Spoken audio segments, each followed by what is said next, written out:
The following program is presented by the HTM Podcast Network.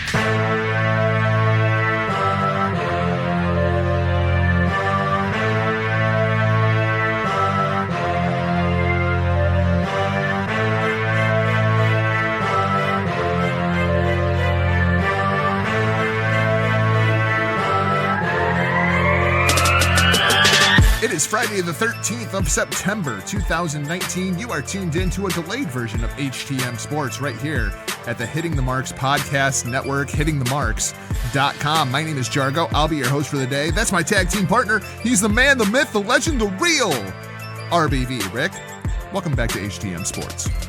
It's me. It's that R to the B to the V. Rick Vickery back again. Hashtag HTM Sports. Jargo, as you mentioned, we are on this week on delay, but it is with good reason because we wanted to, there's a major story floating around out there. We wanted to pick up a little more of the bits and pieces, the news and rumors, everything that's developing.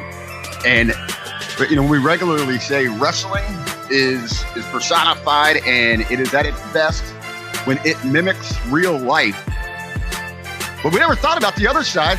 Real life is personified and at its best when it mimics pro wrestling. And that seems to be the case. Everything we've got here surrounding Antonio Brown. Yeah, it's funny. Can a heel turn more heel? Would this be the equivalency of MJF turning heel on Cody? Like he's already a heel, but now he's like an even bigger heel. Is that kind of where Antonio Brown is? Like the heel turn was joining the Oakland Raiders, but then he double heel turned when he went to the New England Patriots. At least that's the way that it seems inside the media.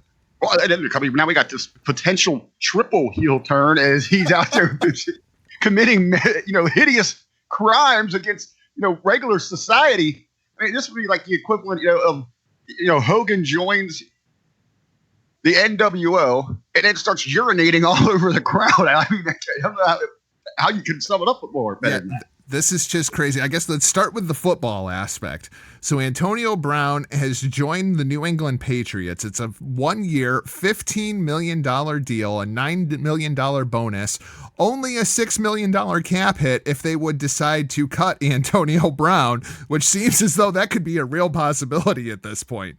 They did pick up a 2020 option for $20 million. So if he does well this year, if he even plays this year, which it sounds like he's going to play Sunday, but if they decide to pick up the option, that goes from a $6 million cap hit to a $20 million cap hit next season. So, Rick, when you first heard the news, Antonio Brown to the New England Patriots, this is the most New England Patriots thing ever, right? Well, I mean, absolutely. We've had all the years these talks about, especially here in Cincinnati going back. I mean, we were known as the convict team. Yeah. You go even further back, when Brown just left, you had the Raiders as the bad boys. I mean, there was a time, the Dallas Cowboys of the 90s. I mean, the Patriots are blowing all that out of the water right here. I mean, they are taking everybody off of the heat, everyone else's problem, all these problem childs, bringing them together, and yet they continue to find success. But to kind of go back, I went back and listened to last week's show and what we were talking about. I had the conspiracy hat on here. Is this exactly – did the Raiders know what they were getting here? I mean, we're talking about a mediocre football team. They don't really have a home right now. Everyone's talking about this grand future in Vegas, but they're going to be at the bottom of this division. But yet, they're the team we're talking about. They were the spotlight heading into week one. I questioned them, did they know what was going on here? And then this story it gets crazier and crazier. And he's dropped, the GM is a cracker. Gruden says he's going to play and that Brown's going to play for the season. And then almost in the same breath announces the release. And then you see immediately across, in the sports circles, the wrestling circles, anywhere on social media, everyone's speculating. I mean, it was damn near. I mean, how fast could you type he's going to the Patriots? And then it actually happened. It took about an hour and a half from the time he was released to the time he was announced that he was going to New England. Now, I guess my question for you, though, Rick, is I can absolutely buy into this entire conspiracy theory that this is what he wanted all along, because the New England Patriots tried to get Antonio Brown back in May, and the Steelers wouldn't trade Antonio Brown to the Patriots. So you absolutely have to take that into consideration. The other thing you have to take into consideration is Drew Rosenhaus, who is well documented as being like the most crooked sports agent on the face of the planet. Like if Jerry Maguire Meyer did a heel turn, he would be Drew Rosenhaus. Like, that's how big of a guy like Drew Rosenhaus is inside of the sports world. I could absolutely see them orchestrating this entire thing. We go to Oakland, we get the ratings for Hard Knocks, we sell a bunch of tickets, we throw a fucking fit about the helmet or the cleats or whatever the hell we feel like throwing a fit about today. We get released by the Raiders, we throw a party, and then we just sign with the frickin' Patriots because that's where we wanted to go to begin with. That's a tremendous point. Going back to when the Steelers agreed to this, okay, we will get you out of here. You no longer want to play with us, but you're not going to damage our chances in division. We're not going to give our top competitors your services. So they shipped him over there. Like you said, you got all this TV publicity. It is the Raiders. They expect the circus. They want the bad boys. And then everything starts. If it's something in his leg to frostbite to I'm not going to play if I can't use my helmet, to everything that we've seen here. And that lends to all the speculation somewhere here that the Patriots might have been involved in some tampering. I mean, it depends on what the NFL wants to consider tampering, because obviously inside of the NBA, the tampering laws or rules have become incredibly laxed. What consists of tampering now inside of the NFL? Does it have to be somebody from the organization, or could it just be, TB12 shooting a message to AB84? Hey, bro, what's up, man? If players communicating back and forth, is that tampering in your mind?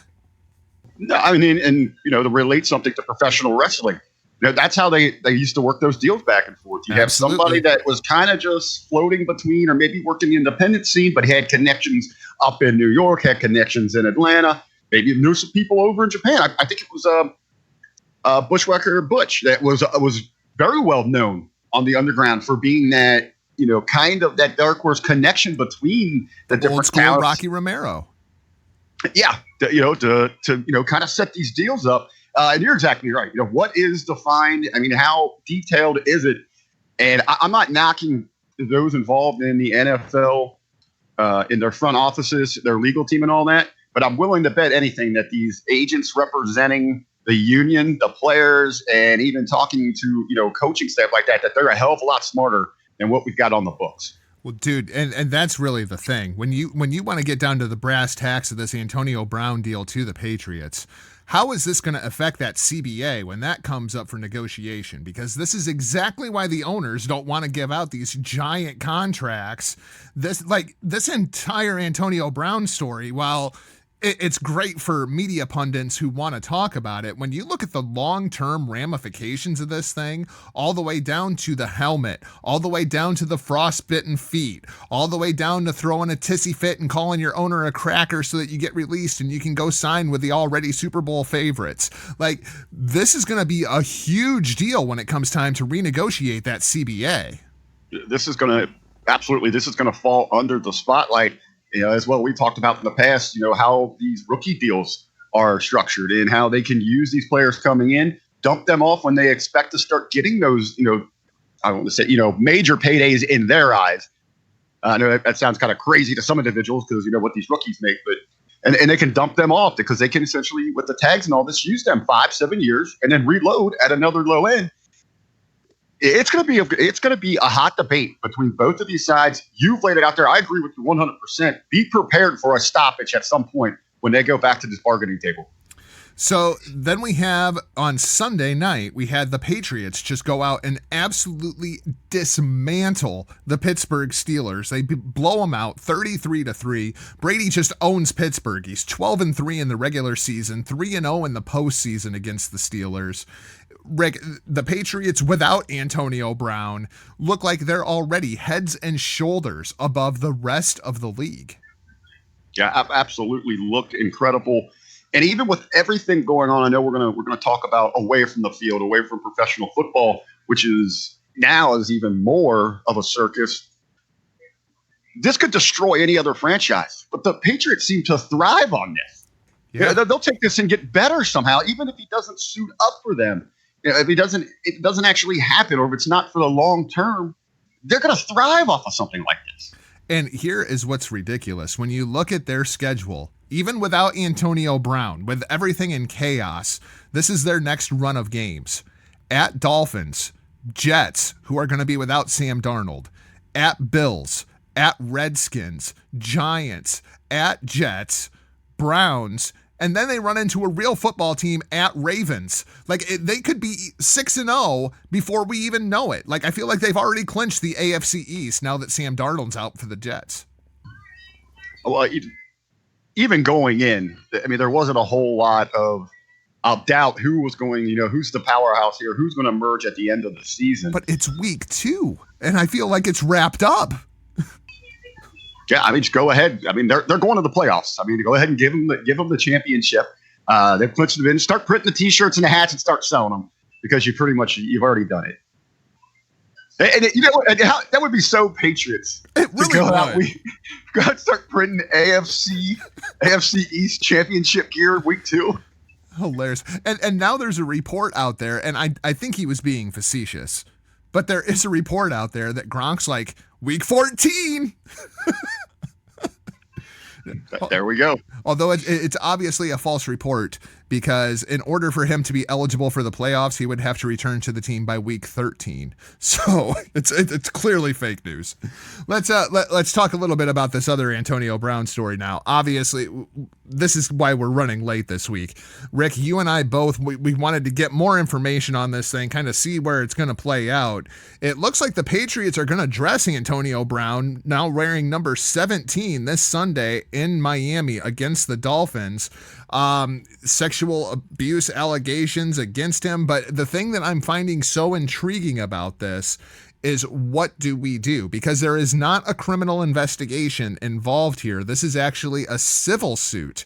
So I don't know what in the world, how to proceed with this thing. I mean, this is so important to the woman that is accusing Antonio Brown of sexual assault that she's getting married this weekend and going on her honeymoon before she goes to meet with the NFL. Like, this seems like it is completely a matter of convenience and timing for her. Well, and even before, those details came out, and he's going to wear, real quick, he's going to wear 17. I know he was rocking number 1 in practice. Yeah, 17. It looks like It's going to be AB 17. Not that that's should be the big lead here about this portion of the news story. But it almost is. I'm not really buying into the details coming out of her camp. And I guess in the story, she was working as a personal trainer, and this had happened multiple times. Three different incidents that are being reported inside the suit. 3 different times here. To me, if that's so traumatizing to you, I mean, you want the harshest extent of the law. You want this to be criminally handled. You want a actual punishment here. I wonder if she knows she doesn't have much to stand on in that sense, in that court. So she's going the civil route, where you see so many times people fail on that criminal side and they'll kind of resort to that civil. It seems it's much easier in that court to win your case. You get some kind of payday out of this thing and go on your way here. I'm not buying into her right now. And especially, I think you'd want to push to the furthest extent of the law, then go with your civil thing if you can get backing and support there. And she doesn't really seem all that, concerned, or, she's occupied with other things going on here, or this should be her focus. I mean, this should be something you listen to rape victims. And I mean, this is forever changing and in every aspect of your life. And she kind of seems to just be kind of very passive with it. There were 2 other things that really stood out to me, aside from the civil versus criminal suit. First, there is a story out there that she was trying to start up a company, wanted Antonio Brown to invest in the company. He declined, and that's when all of this came out. So that is a possibility that's floating out there. The other thing is, with these civil suits, 90% of the time, this thing will get settled out of court and we never even hear about it. But Antonio Brown's like, fuck you. No, I ain't giving you shit. I'm going to take you straight to court because I didn't do a goddamn thing. Like, he is adamant. And it just seems like this is the kind of thing that would go away quietly if there was more substance to it. I'm not denying her allegations in any way, shape, or form, but he clearly seems like he believes that he is innocent here. Well, I mean, the Brown camp, they are admitting that there was sexual activity between the two, but everything was consensual. Was consensual between 2 adults. So that's their argument there. They're not denying that anything like this happened. He's not trying to run from it. He seems he's taking it head. He's going head into this thing. I guess no pun intended, but I don't think this is going to be. I don't know where the league has any grounds right now because you said nothing criminal has been brought about. But I think it's just all kind of magnified because of all these other situations that we've got surrounding him in these headlines. Now, with all that said, why would the Patriots put him on the exempt list? Hell yeah, he's starting on Sunday. At this point, with the information that we have, if you're the Patriots, there's people out there calling for him to cut Antonio Brown. Why?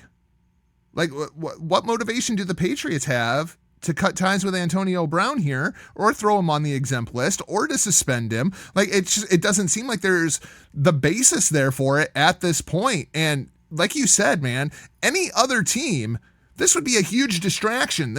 Everybody would be talking about this. Somebody at the press conference the other day went to ask Bill Belichick about it, and he cut him off straight in the middle of the sentence and just said, nope. Do you have any comment on? Nope. Same as Brady. Yeah, just cut him off right at the freaking knees. This is the Patriots. It wouldn't surprise me if in 2 weeks this is no longer a story at all. Well, when people talk about the Patriot way and their style, that system is, we don't care. Yeah, we're here to play football. We want to win it. We're going to win, baby. Yeah. Going back to the old just win, baby. That's what they want to do. They don't care about these outside distractions. And they make it work, whether it be Josh Gordon or whether it be Randy Moss or whether it be Ocho Cinco. It's how I don't know how they do it. It's got to be the hoodie, right? Well, you look at overall, all the years since Belichick got there, he's been involved in scandal himself where he was found to be having an affair. Brady's had questionable, with kids, before his current marriage and all of that. You've had Deflategate, you had Spygate. These things all seem to go away within a month. Yeah. Because they just completely no-sell them. Yep. No-sell them. That's exactly what it is. They just straight no-sell everybody. The Patriots are the ... dive of professional football. Yeah, but the other thing is, too, Belichick's also the Paul Heyman of football, because if you listen to his press conferences over the course of this last week, you would think that they have never beaten the Miami Dolphins, and the Miami Dolphins are one of the elite teams inside of the NFL. They are putting over the Dolphins so strong, and it's clear that the Dolphins are awful. Never mind that they just had 59 dropped on them in the opener. I mean, Lamar Jackson just absolutely destroyed the Miami Dolphins.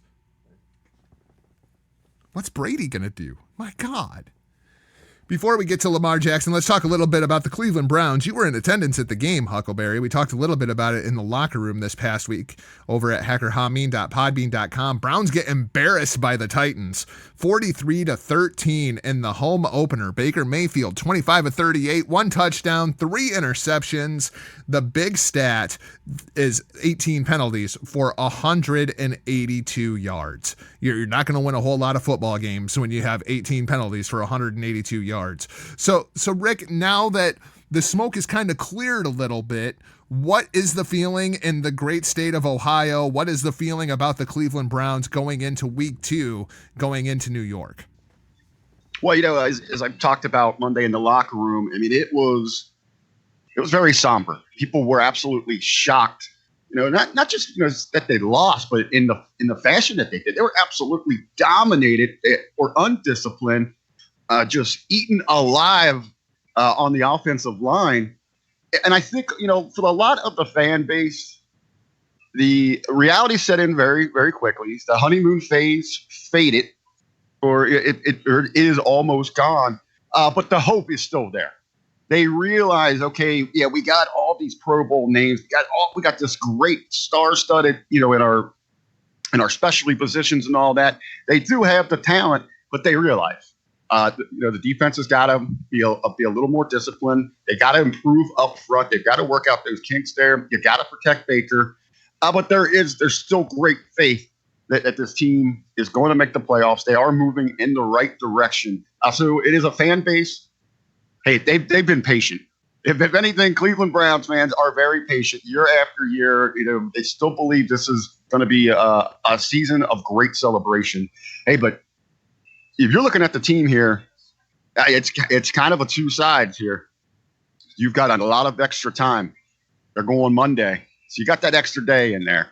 You got that's going to fester a little bit more to think about what happened there. Now, do you learn? Do you mature? Do you capitalize from that?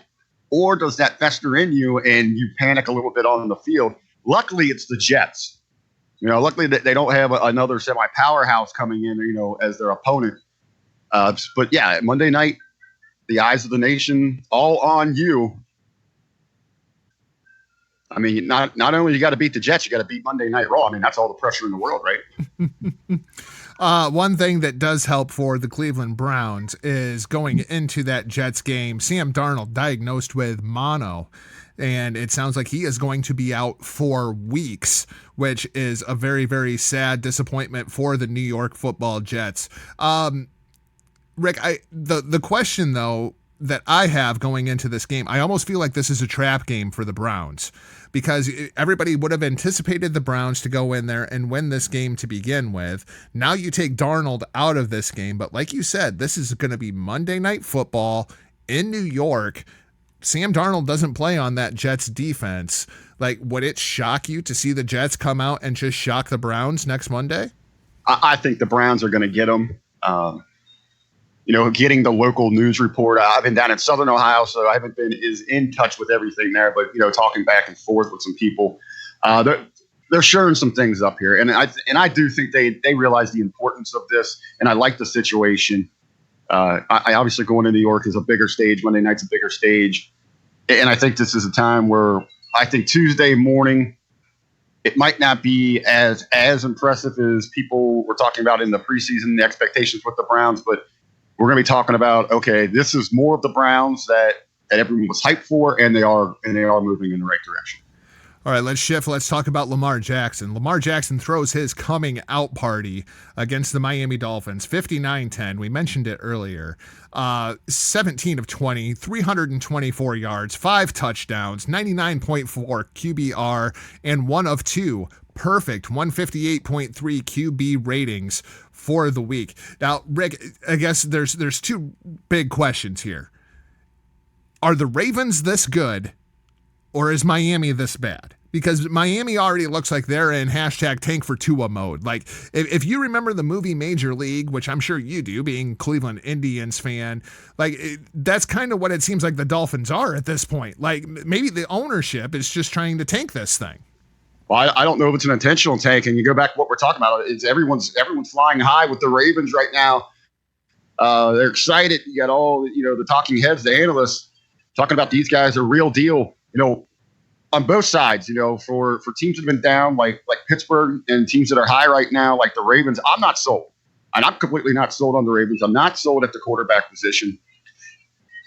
We were just talking about how the Browns in their loss and the upset there, how bad they are. We didn't give praise there to actually how good the Titans are. How they've slowly built up a team that is well distributed at every position. They got great depth, great talent. So here, everyone wants to praise the Ravens because they're, they were 3 major outlets. It was ESPN, Fox, and SI. Always had their receiving core as the worst in the league, in the entire NFL. They decimated that defense. I think this is more of a story of just how bad Miami is. I mean, this Miami team might be one of the worst we've seen in decades. Week 3 is going to be real interesting for the Baltimore Ravens. They have the Cardinals this week, but next week at Kansas City, we'll find out real quick and in a hurry just what kind of playing field the Ravens are on when they go into Arrowhead. As for the Dolphins, I don't understand what the hell they're doing here, Rick. And I say that in the respect that they still have Ryan Fitzpatrick playing quarterback for the Miami Dolphins. They gave away draft picks to go get Josh Rosen from Arizona. Why are we not playing Josh Rosen? I think that's what Miami fans are been asking for a while. They don't know what the hell's going on down there. And we talk about teams with it just seems complete lack of direction. Miami's right there. Yeah, it's a very, very confusing franchise at this point because, I mean, even like tank for Tua, okay, great, but you still have Josh Rosen. Like, you don't need 2 quarterbacks of that caliber Then what do you do with Rosen? What's his value going to be at that point? Luckily, your core fan base and your homers, they've got South Beach to kind of ease their pain. So. Well, did you see, speaking of South Beach, did you see that Bang Bros is trying to buy the Miami Heat's arena? So it would be the Bang Bros Center. Yeah, they're going to call it the BBC. $10 million to rename the Amway Center to the Bang Bros Center. Dude, that's fantastic. It's great. Let's talk about the Dallas Cowboys a little bit. Dallas downs the New York Football Giants 35-17. The Giants look like they're kind of a high school team at this point. Dak Prescott matches Lamar's perfect rating, 158.3, 25 of 32, 405 yards, 4 touchdowns, 96.9 QBR. Jerry Jones comes out and says Prescott's contract is eminent. So everybody's getting paid down in Dallas. Rick, I feel like the Dallas Cowboys are going to turn into the Cleveland Browns. As soon as they pay all these guys, that offensive line is going to go downhill real quick. And I don't believe in Dak Prescott, even still. Yeah, at this point, it's up in the air. We've talked about this for weeks. It is, some of the most interesting things outside as we were preparing for this is these contract situations and the overall impact of what they're going to have on the league and what, and when you're giving these big deals just to individual players, how it hinders, just going with an individual quarterback like Aaron Rodgers. That's just one. Now you're going to give up 3 of these top end deals. And you're absolutely going to decimate this team. Maybe, you go with in this world, maybe it falls on the defense where you've got pretty much a scab defense in there filling shoes, filling roster spots, and you're still relying on your offensive line. And you hope that you've got enough power there that's going to keep you in the running in what seems to be it's going to be a very tightly contested NFC East. On the flip side, you have the New York Football Giants who decide to stick with Eli Manning. Huckleberry, I'm the Jacksonville Jaguars. I'm making that phone call. Tom Coughlin, in charge of running the Jaguars football operations, I could absolutely see them making a phone call to the Giants, be like, what would it take to get Eli down here? We're going to talk about Jacksonville and their quarterback situation here in just a minute. How long do the Giants stick with Eli? Or do you just cut your losses, get rid of Eli, put in Daniel Jones? I mean, because this team stinks. It's going to stink with Eli Manning or with Daniel Jones. Well, I think, with your investment going forward with Jones, you don't want to risk anything. And that could be, physically or mentally. You don't want to get that stank on him. So you ride out Eli, and we're talking about everything that's happening in Dallas. How long are they going to be able to last there in contention before everything implodes? You see these teams that can only be good for so long. Philly's still there. They're going to drop somewhere. Washington seems to be the kind of that middle of the pack. I don't know. I say they're more probably towards the bottom if we're looking at a scale of potential for teams. Maybe if you're the Giants, maybe you're waiting to play your hand. Let everything else kind of break down around you and then emerge. Let's save in some areas. Let's groom some individuals, and then we'll wait for that opportunity to kind of move up to the front of the pack. Kyler Murray made his NFL debut over the course of the week, come back and tie the Detroit Lions. So already in week 1, we've had another tie. Kyler Murray goes 29 of 54, 308 yards, 2 touchdowns, 1 interception. But Rick, it was like something clicked for him all of a sudden inside of the fourth quarter. The fourth quarter alone, Kyler Murray goes 16 of 21 for 154 yards, 2 touchdowns, and the comeback tie. Did you get to see any of Kyler Murray over the course of the weekend? And do you think this is going to work for Arizona? Because he is really small. I was going to say, it's obvious. It stands out when he's out there. But great effort here to come back and to get one here on the Lions. But you got to feel for the Lions as well. I mean, this is kind of their tale, coming out so good, so promising, and then to have it unravel on them. I think these are going to be two interesting teams to watch for very different reasons throughout the year. I hear Matt Patricia is this defensive-minded genius. They were playing prevent defense so early in this game that itty-bitty little Kyler Murray goes 16-21 in the fourth quarter. Like, I don't understand what in the hell the Detroit Lions were doing. Like, I don't understand the game plan. People were trying to tell me that the Lions are going to be good this year. There were people picking them at like 10-6. They could win the division. The freaking Lions stink, man. They looked awful in this game. All around, you just got to get rid of the prevent. Oh, my God. Like, why do you go to prevent defense at the start of the fourth quarter? I mean, and all you got to do is put pressure on Kyler Murray. I mean, he had 4 passes knocked down at the line of scrimmage in this game. And you go to a prevent defense. I don't understand it. Kansas City rolls Jacksonville 40-26. A couple of big injuries for Kansas City, though. Tyreek Hill injured with a broken collarbone. He's going to be out for a while. Patrick Mahomes with a sprained ankle, even though he goes for 378 yards and 3 touchdowns. Rick, those are 2 big injuries. Obviously, you take out Tyreek Hill altogether, but Patrick Mahomes with a sprained ankle, as much as Mahomes boy just runs around back there, I think this could be a big injury. This could be like the Aaron Rodgers knee injury last year where, yeah, he's going to play through it, but how much is this going to change Mahomes' game? Well, and that's going to be on the, being able to kind of, make sure you're taking care of him through the week. And obviously, they know what they're doing there. He's going to be baby. They're going to make sure he's going to have the finest medical attention. They're going to have that thing going there. But yeah, I mean, they will have to change the game plan a little bit here. But I think people overlook his ability to stand in there in the pocket. I mean, he had some great performances, tremendous highlight reel action, just staying put in there. So I believe that they're going to be okay here. Nick Foles, on the other hand, is out until mid-November. They're figuring week 9 until Nick Foles' broken collarbone is healed up and ready to go. Rick, this is why I bring up this Eli Manning thing with Tom Coughlin running. Obviously, there's the relationship between Coughlin and Eli Manning. But when you look at the Jacksonville schedule going forward, they're at Texans, the Titans, at Broncos, at Panthers, Saints, at Bengals, Jets, Texans. Yeah, there's only one of those games that I feel like they can't win. They're in the AFC South. The division just lost Andrew Luck. Houston, that offensive line looks like a mess, and you've got a killer pass rush there in Jacksonville.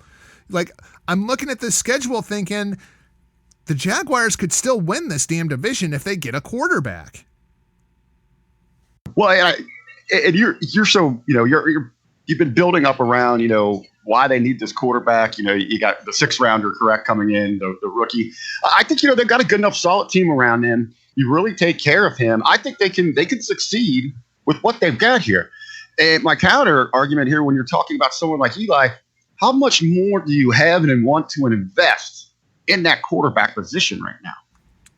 Gardner Minshew, 6th round pick. Currently the starting quarterback for the Jacksonville Jaguars. But last week, Rick, when he came in, 22-25, 275 yards, 2 touchdowns, 1 interception.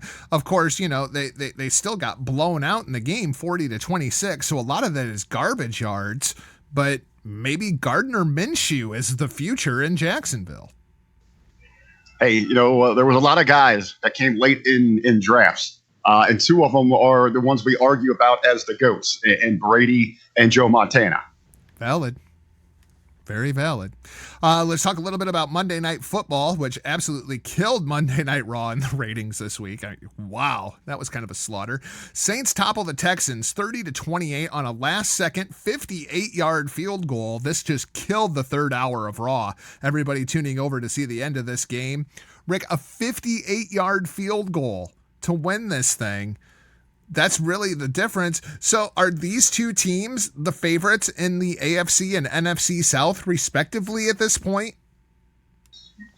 Well, we're looking at, the success coming into this year and what they were looking to prove as they go forward. I think obviously, I think this is what people were expecting even before the preseason started, is we're, laying the season out months in advance, even going back to the draft. These 2 are your favorites in their divisions to be hosting playoff games in the postseason. Still not sure I trust that Houston offensive line, man. Deshaun Jackson just getting rocked. Raiders top the Broncos. This is the only game that I got wrong in our Yahoo Pick'em last week. I think everybody basically picked the Broncos. The Raiders come out and impress 24-16. Maybe this team's not going to stink.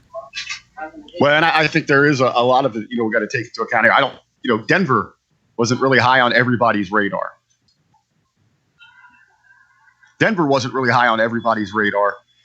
So I think it was a matter of, the Raiders got them. This was a good rivalry matchup. It's a big spotlight.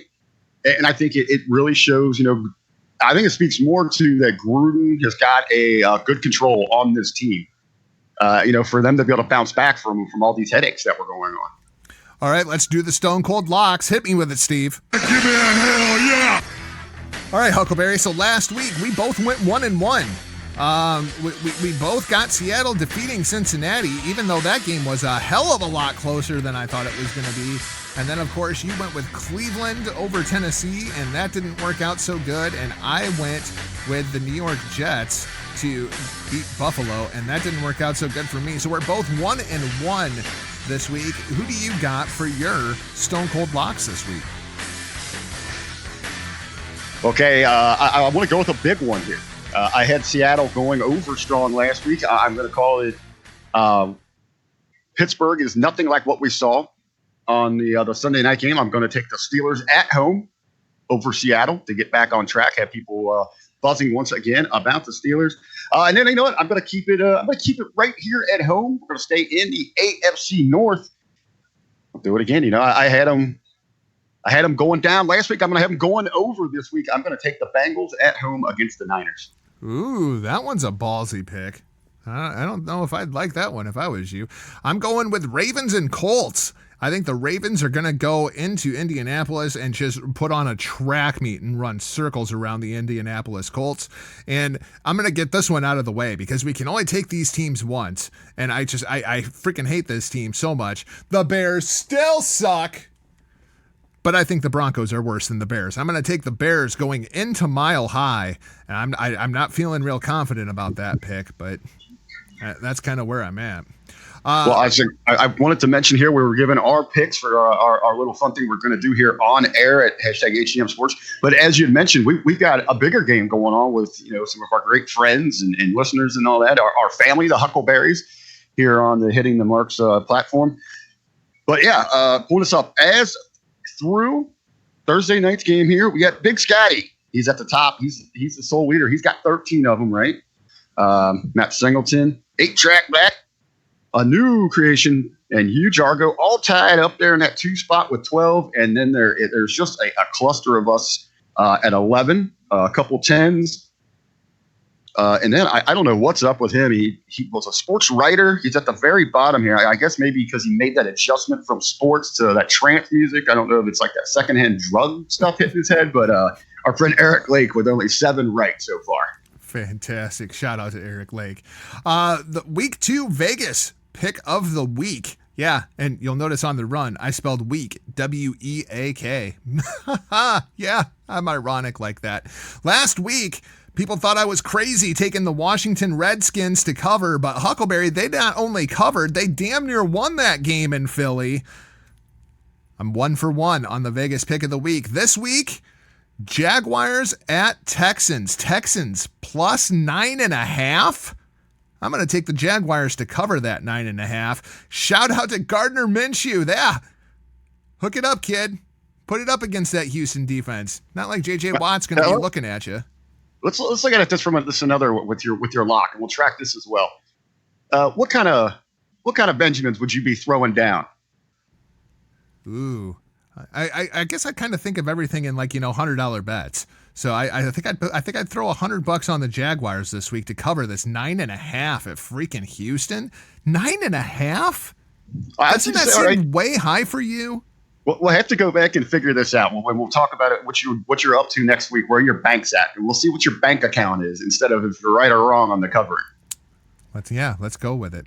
I was real tempted, man. Patriots at Miami. Patriots getting 14.5 on the road. I mean, that's definitely a tempting bet, but I stayed away from it. I'm going to take Jaguars at Texans. But 14.5 for an NFL game? Have you ever seen a line like that? That's insane. Well, and a team, in the Patriots that traditionally struggle. Yeah, they suck in Miami. Yeah, that traditionally struggle in Miami. And that usually comes later in the year. But, we'll see how they do here. But, hell, as I mentioned, this Miami team, they might be one of the worst that we've ever seen. 14.5? Holy cow. Hey, I'm really hoping that they go 0-16. Just so we can have that same franchise that did the perfect and then the perfect again. Speaking of our picks from last week, how'd that Cincinnati going over the Ohio State University work out for you? 2 days in a sea of Northern Ohio fans in my Cincinnati gear. First half, man, I was believing. And by the end of it, I'm crying into my beer and just score a touchdown. Just get into the red zone. But I did drink my 10 shots that I promised. Tremendous. So I covered the line.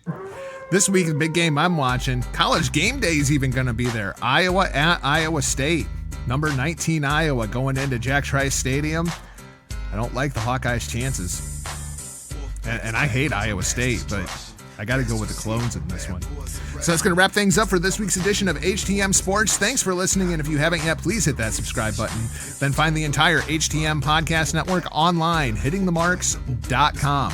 I will not talk pro wrestling with you, but I will talk football with you if you want to hit me on social media at NotJargo, RBV. How do the peeps, the freaks, and the geeks find you?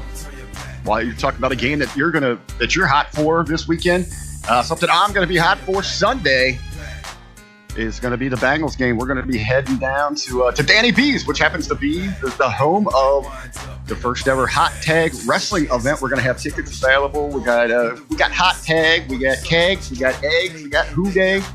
It's going to be a blast. If you happen to be in the Southern Ohio, Northern Kentucky, Southeast Indiana area, hit me up on social media at The Real RV. I'll get you more details on either joining us Sunday or picking up your tickets for the big show Saturday, October 26th. That's it for this week's show. We'll talk to you on the Hitting the Marks Pro Wrestling Podcast. It's going to be right behind this on the feed. For now, we're off like a prom dress. See ya.